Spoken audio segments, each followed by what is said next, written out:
আসসালামু আলাইকুম।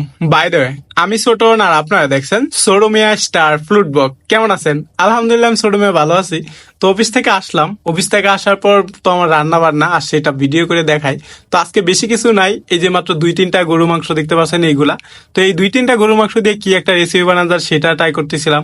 তারপর বললাম এই 2-3টা গরু মাংস দিয়ে একটু মানে একটু ভর্তা বানায় লাই, গরুর মাংসের ভর্তা। ওইটা আবার কিরম লাগবো সেটা চিন্তা করতে করতে তারপর গরুর মাংস একটু লবণ আর হলুদ পানি দিয়া তারপরে এটা চুলার মধ্যে চড়াই দিছি। দেন এটা কিছুক্ষণের জন্য সিদ্ধ করে নিছি। তো কিছুক্ষণের জন্য সিদ্ধ হইতে থাক, আর সিদ্ধ হইতে হইতে আমি এই যে ভর্তা বানানোর জন্য যে যা যা লাগবে, মানে গরুর মাংস ভর্তা করার জন্য মরিচ, পেঁয়াজ আর রসুন লাগবে। তো এইগুলা ভালো করে নিয়ে নিছি। আর নিয়ে নেওয়ার পর তো এই মরিচগুলো আলাদা করে নিয়ে তারপর পেঁয়াজ আর রসুন সবগুলো কুচি কুচি করে কেটে নিছি। আর এগুলা সব যখন কাটাকাটি শেষ হয়ে গেছে, তখন আমি এগুলা লইয়া তারপর একটু আমার গোস্তটা দেখতে চাইছিলাম। তো গোস্তটা যায় দেখি গোস্তটা তেমন বেলাও সিদ্ধ হয়েছে না, মানে এটা আরো সিদ্ধ হইব। মানে বেলাভাবে না সিদ্ধ হইলে আবার আধ দিয়ে গলায় যাবো না, সেটাও চিন্তা করতেছিলাম।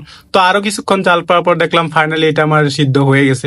তো গুস্তগুলা একটু উড়াই নিলাম, উড়াই নেওয়ার পর মরিচগুলা ভাজে নেবো।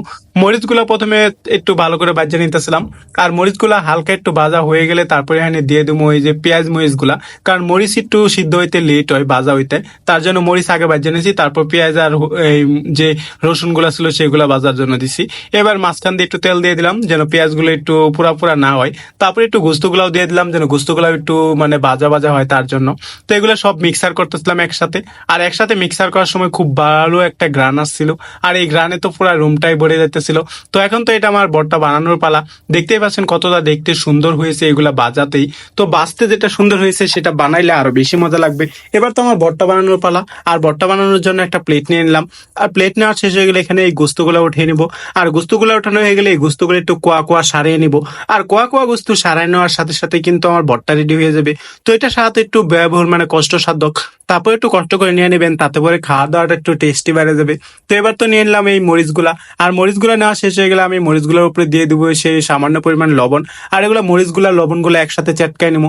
আর চেটকায় নেওয়া শেষ হয়ে গেলে পেঁয়াজ রসুন আর এই গুস্তগুলো একসাথে মিক্সার করে নেবো। আর সবকিছু একসাথে ভালোভাবে মিক্সার করে নেওয়া শেষ হয়ে গেলে আমার ভর্তা হয়ে যাবে। তো এখানে পেঁয়াজের যে দারুণ একটা গ্রান আসছিল, যার যে গ্রানে তো এখনই খাওয়ার মন চাইছিল, কিন্তু এখনই তো আর খাওয়া যাবে না, ভর্তা বানায় তারপর ভাত রান্না করতে হইব। ভাত রান্না শেষ হলে তারপর আসেন খাওয়া দাওয়া। তো সামান্য একটু সাদা তেল দিয়ে দিলাম, মানে সয়াবিন তেল। এখানে কিন্তু সয়াবিন তেলের পরিবর্তে যদি সরিষার তেল ইউজ করা যায় সেটা খেতে আরো বেশি টেস্ট হবে।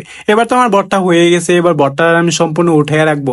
কারণ এই সবগুলো ভর্তা আসলে খাওয়া সম্ভব না, তার জন্য আর কি। ভর্তা শেষ হয়ে গেলে তারপর ভর্তা আমি উঠে একটা প্লেটে রেখে দেবো। আর একটা প্লেটে রেখে দিতে দেখতে পাচ্ছেন ভর্তাটা দেখতে কতটা সুন্দর হয়েছে, একদম খাওয়ার উপযোগ্যই হয়ে গেছে। তো আলহামদুলিল্লাহ, আজকে খাবারে এই শুধুমাত্র একটা ভর্তাই। আর এটা দিয়ে আমি 3 বেলা খাওয়া অনায়াসে ভাত খেয়ে ফেলবো। এই ভর্তাটা একদম শুকনা গরু গোস্তের মতো লাগে। শুকনা গরু গোস্ত যেরকম রান্না করলে যে টাইপের, সেই টাইপের এই ভর্তাটা। তো ভর্তা দিয়ে তো এখন আমার ভাত খাওয়ার পালা। গরম গরম ধোয়া ওঠা ভাতের সাথে কিন্তু এই ভর্তা খাওয়ার খুবই বেশি মজা লাগে। যদিও আজকে রুমে লেবু ছিল না, লেবু থাকলে আরো বেশি মজা হতো।